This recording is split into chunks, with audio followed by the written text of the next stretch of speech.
So I am going to call the budget meeting to order at 7:12 PM. And I will take a roll call, and I'm doing this by memory because I don't have all the committee members in my head, but Alderman Clemmons is present, Alderman O'Brien, Present. Alderman Kelly, Alderwoman Kelly, I'm here. Alderwoman Kelly is Thank you. here, Alderman Tenza, I'm not on the budget committee You're not. this session. okay, Alderman Schmidt and Alderman Wilshire. President is, Schmidt will share and Schmidt, here, I am. okay. Well, we have a quorum, Alderman Jettie. and Alderman Jettie. I'm on the committee. Okay. We'll get through this. So also present is Alderman Gathright, Alderman Lou, Alderman Tenza, Alderman Klee. The first order of business is to elect a committee clerk. Do I have a motion? I'd like to nominate Alderman O'Brien, please. Okay. Are there any other nominations? Do I have another motion? Alderman I'll Wilshire? move to close nominations. Motion is to close nominations. All those in favor say aye. Aye. Aye. All those in favor of Alderman O'Brien to become the committee clerk, please say aye. Aye. Opposed? And you are the new elected committee clerk. I should say thank you, I think.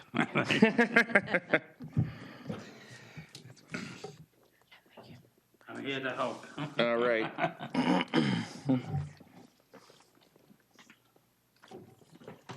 don't, there's no script on that. No, I have it. So, first we have public comment. Is there anyone in the public that wishes to address the committee? Seeing none. I don't see any communications. There's no unfinished business. So we will move to new business resolutions. Before us this evening is 20004, relative to supplemental appropriation of $350,000 of fiscal year 2020 unanticipated revenue from Department Number 152 Fire, accounting classification number 44, charges for services into Department Number 152 Fire, accounting classifications number 51, salaries and wages. Okay, do I have a motion on that? Alderman Wilshire. Recommend final passage of Resolution 20004. Okay, motion is to recommend final passage of 20004. Is there any discussion of that motion?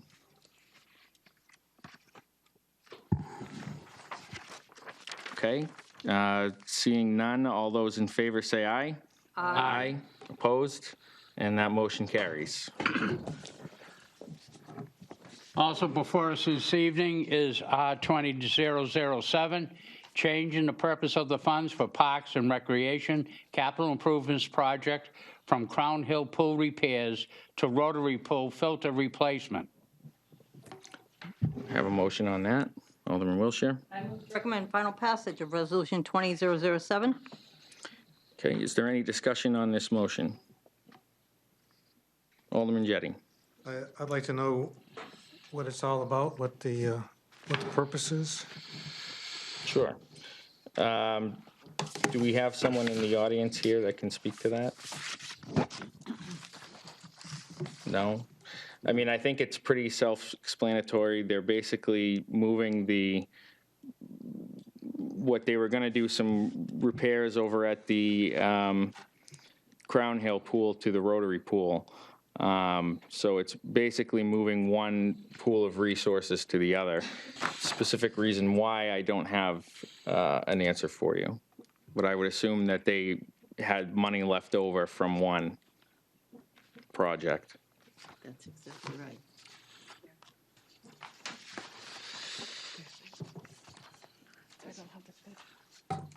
Is there any other discussion on this motion? Alderman Jettie?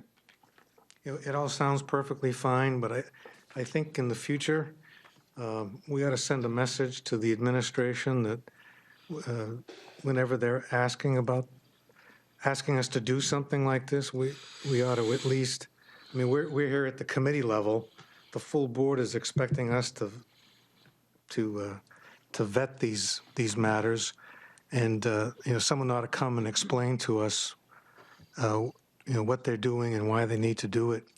I don't see anything objectionable here, but in the future, I think it ought to be standard procedure for us to expect an explanation as to what they're asking us to do. And I don't want to start any wars or any fights or anything, but in the future, if people don't come and explain what it is that they want and why they want it, I'm not going to be able to vote for it. Alderman Clee? In all due respect, Alderman Jettie, and I agree with you on that, and I'm not a member of this committee, but I think this was Alderman Karen's bill, and I think that she was probably the one that was going to be able to answer those questions, and with her being ill. And so I think in lieu of that, that's probably why there's nobody here, because there's no one that knows this stuff as much as that she would, considering she's the one who had put this one through and so on. And I know it did go, when you look at the analysis of the bill, it talks about that it did go to the FY21, Capital Improvement Committee and so on. So I think she probably would have been the one that would have been explaining it and not necessarily the department head. So just trying to keep that in mind with her being ill. Yeah, thank you. Alderman Wilshire? Thank you. According to the analysis, the pool filter has failed at the Rotary pool, and now is the time they need to get it going so that it's open and ready for the summer season. I mean, I agree that Alderman Karen probably has more information on this than the rest of us do, but I would hate to hold this up and have the kids not have a place to swim this summer. Want to keep them cool, right? Any further discussion? Seeing none, the motion is to recommend final passage of 20-007. All those in favor say aye. Aye. Opposed? And that motion carries. Thank you, Mr. Chairman. Also before us is R-20-008, authorizing the mayor and the city treasurer to issue bonds not to exceed the amount of $1,400,000 to purchase a new 2020 Pierce Arrow XT Red Aerial ladder truck for the fire department. Mr. Chairman, I'd like to make a motion for final passage. Okay, motion is for final passage. At this point, I will ask the chief and Mr. Fredette to come forward if you could and just kind of explain the project a little bit more. I think we had some questions on it. For the indulgence of the chair, I'd like to bring up Deputy Buxton as well. Sure. Speak to any technical aspects of it. Sure. Commissioner Durant here as well. Okay.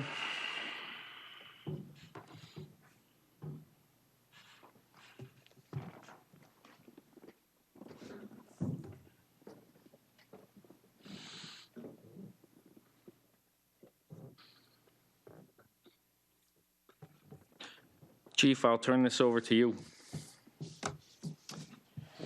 Good evening and thank you, Honorable Aldermen and committee members. What we're looking for tonight is approval to proceed with our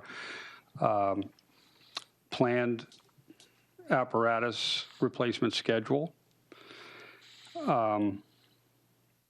We've had a schedule in place for well over 20 years of how we replace our apparatus. We typically hold our fire engines, these smaller vehicles, in frontline service for 12 years because they're pretty much the workhorse of the organization, and our aerial trucks for 15 years. 4 years ago, when it was time to replace our aerial platform, which was Tower 1 at the time, the plan is the aerial will stay in service for 15 years, and then it moves into reserve status for another 3 to 5 years so that we can maintain our operational readiness 24/7 of 6 fire engines and 3 aerial apparatus. But when we replaced the aerial platform that we had, we couldn't keep that as a spare. So the city sold that. We actually sold it to the small town of Orleans, Vermont. And I think that was for about $30,000. So for a vehicle like this, that's what you get for it at that length. But subsequently, what it did was it kind of threw us a curveball, because the aerial truck that we're replacing is a 2005, but the vehicle that we will realistically be disposing of is a 1995, because we couldn't replace the tower with a tower. We didn't want to have a tower truck as a spare. It's not ideal, but I guess this happens in this cycle when we get into, we have 3 aerial apparatus those are the ones with just a ladder on top of them, and we have 1 with a bucket. So every 15 or 20 years or so, we run into this little speed bump, but this has all been planned out. We're on the schedule we should be on. It is why we are able to keep our frontline fleet of 6 fire engines and 3 aerial apparatus on the road. We really don't like to drop below that. That's not good for us. So that's why we're asking tonight.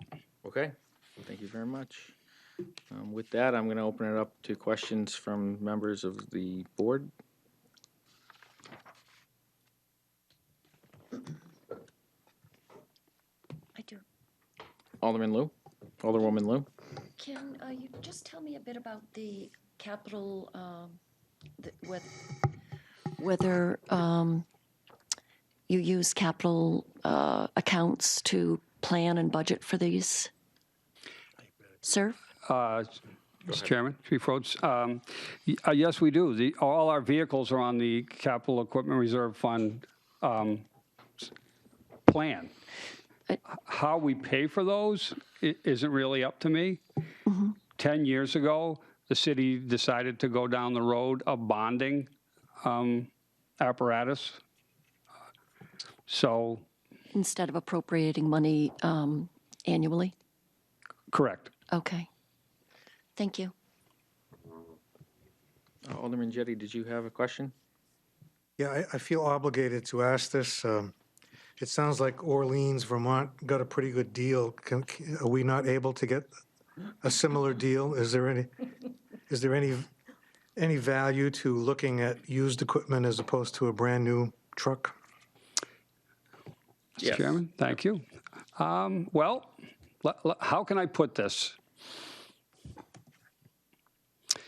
Orleans, Vermont does maybe 200 emergency responses a year, and the city of Nashua does over 11,000.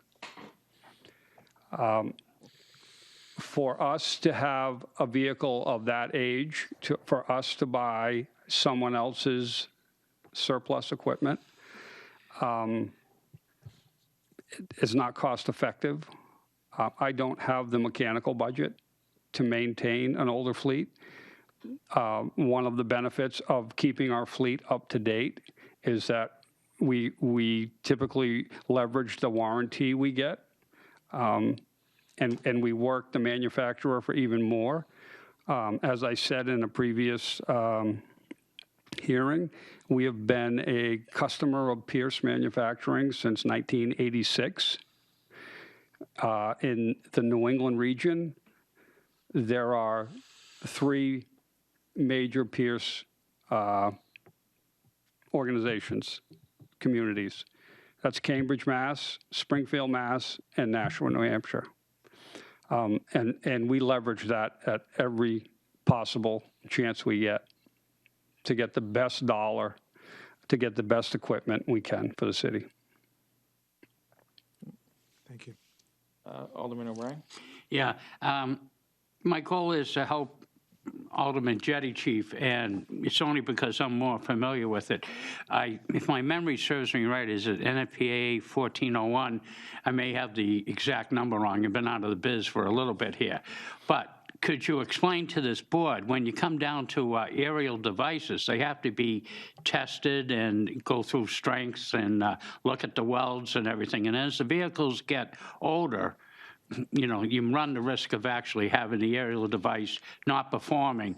And some of the work that these devices do are putting men into a cantilever position, venting roofs, and sometimes impacts and different things can have a shortening of these aerial devices. So if you could just brief us on that, please. Chief? Certainly. With all due respect, that would be NFPA 1901, the standard There you go, for motorized 1419. fire One was in there, I knew. I was close. Yes. People often look at aerial apparatus and say, well, we don't have buildings that are 200 feet tall. And you're absolutely correct.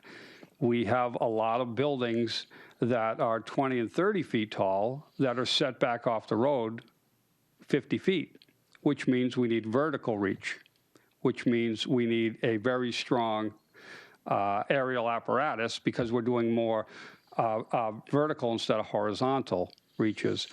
To Alderman O'Brien's point, every year we have our aerial apparatus tested by a third party to make sure that it is meeting all the parameters as set forth by the NFPA to assure that our members have the most up-to-date and well, I shouldn't say up-to-date because it's not up-to-date, but we have the most stringently verified tests that are done on our vehicle every year. And the older the vehicles get, sometimes they need more work, and then there's limitations they put on them, and our vehicles have no limitations. And part of that is, I'll take that as a segue when, you know, every time I get a mic in front of me, I can talk about the good things our people do.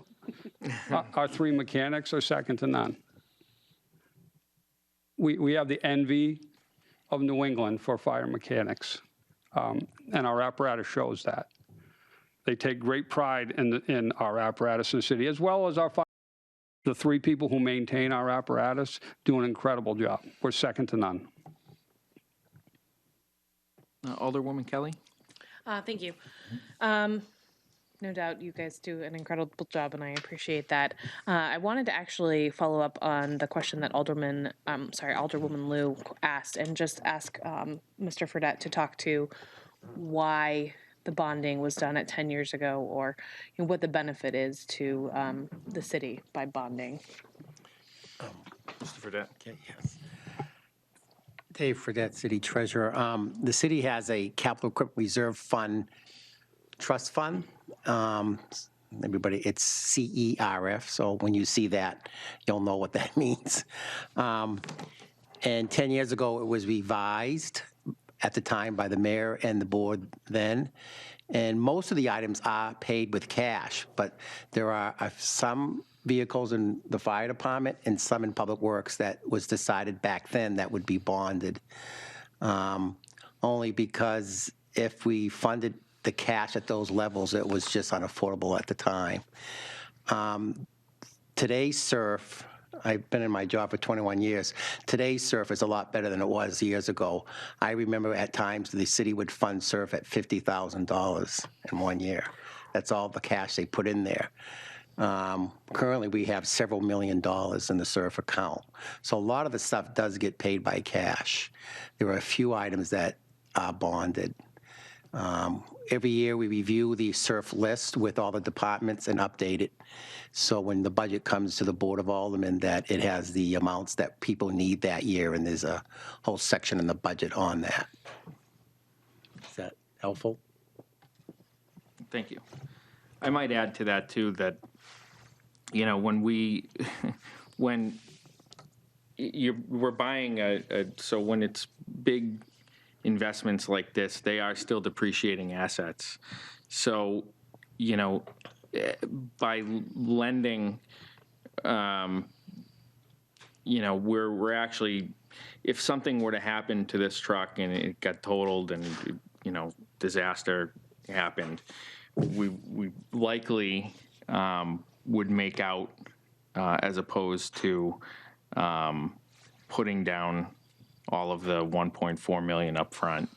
And that's generally, and the rate for that, the reason for that is because our rates are so low. If the rates were higher, then that might not make a lot of sense to do. But so I think it's an influx thing. Alderman Clemmons, if I might. Commissioner Durant.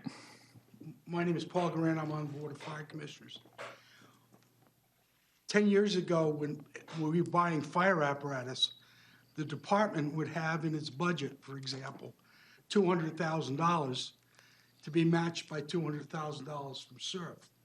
That would be in one year's budget. The next year, we wouldn't have the $200,000. So fire department budgets were going up and down.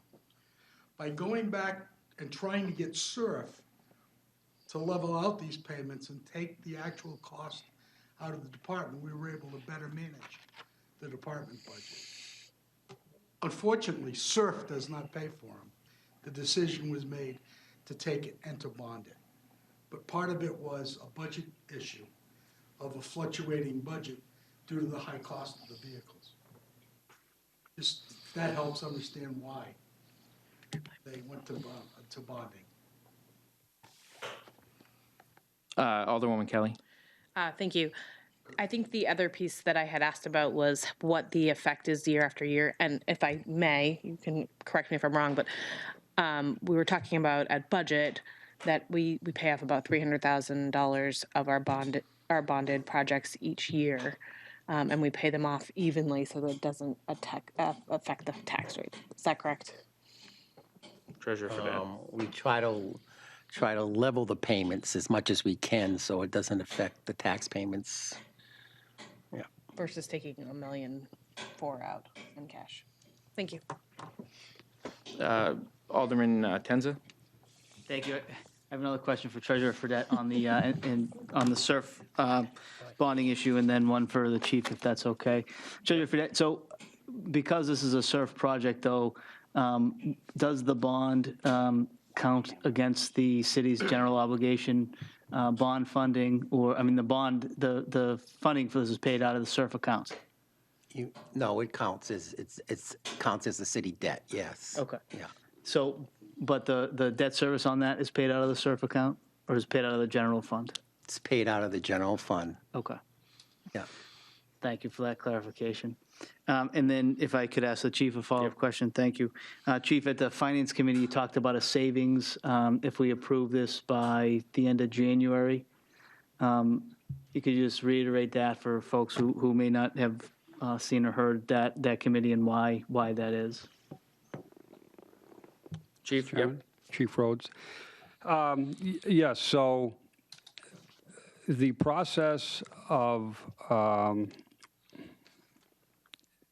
writing the specifications for a piece of fire apparatus is mind-blowing.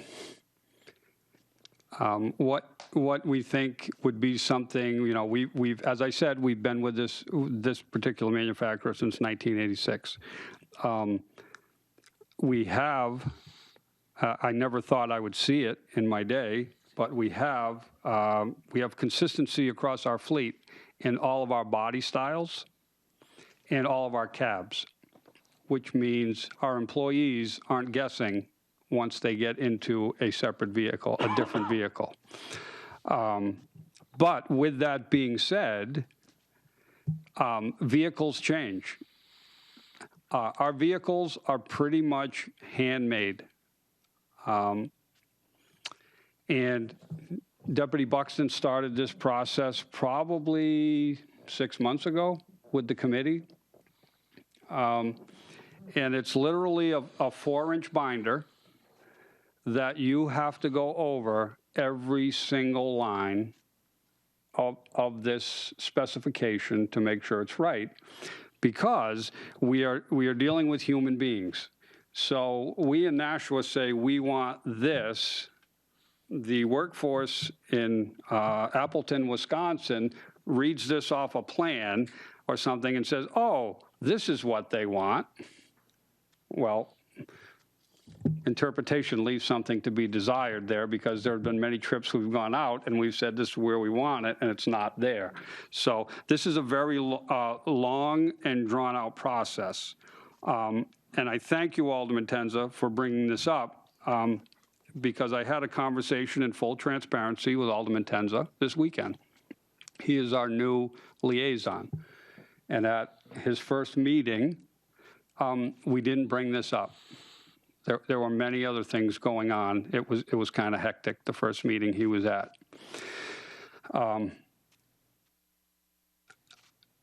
By no means do I want anyone to think on this committee, nor I don't think it is, but I don't want the public to think we are trying to slide something in under the cover of darkness here. That's not the case. This is a long, drawn-out, complex process. And the way the timing worked out this year with the city elections and new aldermen and new fire commission, we are under the control of the manufacturer, who, like everyone else in the private sector, says, oh, we're going to have a price increase, and this is when it's going to happen. Well, this price increase is January 31st. And this price increase equates to another additional $40,000. So I just want to make everyone perfectly clear that, and I explained this to Alderman Tenza, and I said this will never happen again under my watch. But it's just the timing on this one just played out to that point. And $40,000 is a lot of money. So if there's any questions out there as to why this seems like this is moving rather quickly, that's the reason why. Okay. Alderman O'Brien? Yeah, for the chief, but this did come before finance, or am I getting confused with another? So it wasn't completely under the table. Am I correct in saying that? No, I think at which the speed at which we are working Okay. with tonight and tomorrow and the first hearing is rather accelerated. And for that, again, I apologize, but it's just the timing of how everything came about. But this is no different than how we have done vehicles in my history here in the organization. Nor has the Board of Aldermen done anything differently. Alderman Wilshire. Thank you. And with that being said, I just want everyone here to know that if this Budget Committee passes this, we anticipate this to be on the agenda for tomorrow night, because if it goes past January 31st, we're going to owe $40,000 more than we need to. And I would assume that you will allow public comment on it tomorrow night, since it will be, okay. Because I know there was some questions about when things come up when they come up not in the normal timing when at the Board of Aldermen, our past practice is to allow the public to comment on it. So even though we had the hearing here tonight, if there's somebody out there that wants to come and speak to it tomorrow, they can do so, because we anticipate that this will be on the agenda. Is there any further discussion? Alderman Jettie? Again, forgive me for this question, but we don't operate in vacuums. We have people that ask us questions, and so I feel obligated to ask the questions here. So leasing has become a popular way of purchasing motor vehicles. Can anybody speak to whether or not we've ever considered leasing this type of thing, or is it possible, or is it completely out of the question, or does it make any sense or not? Mr. Chairman? Yeah. Dave Fredette. We do look at leasing options over time, and we did have a leasing program here back around 2002 for Public Works, but since rates have just gone way down, and of course with ours, we just sold bonds at 2%, we can beat lease options all the time. We do look at them though periodically. So we will continue to look at them. Okay, But right now, we're getting very good rates. good. Thank you. Any further questions or discussion? Seeing none, the motion is to recommend final passage of 20008. All those in favor say aye. Aye. Opposed? And that motion carries. And thank you, gentlemen, for your time this evening. All right. New business. So we have no new business ordinances, so I'll open it up to general discussion. Alderwoman Kelly? Yes, thank you. Just to, let's just talk about this more, but Alderman Karen sent me a message that the pool was unexpended funds, so they were just reappropriating them, and that was the case. So I just wanted to clarify for the board. Great, thank you for that. Yep. Any further general discussion? Seeing none, I will open it up to public comment. Is there anyone that would like to speak? Seeing none, move on to remarks by Alderman. Seeing none, we have no non-public. Is there a motion? Alderwoman Kelly. Move to adjourn. Motion is to adjourn. All those in favor say aye. Aye. Opposed, and that motion carries. And we are adjourned at 7:44.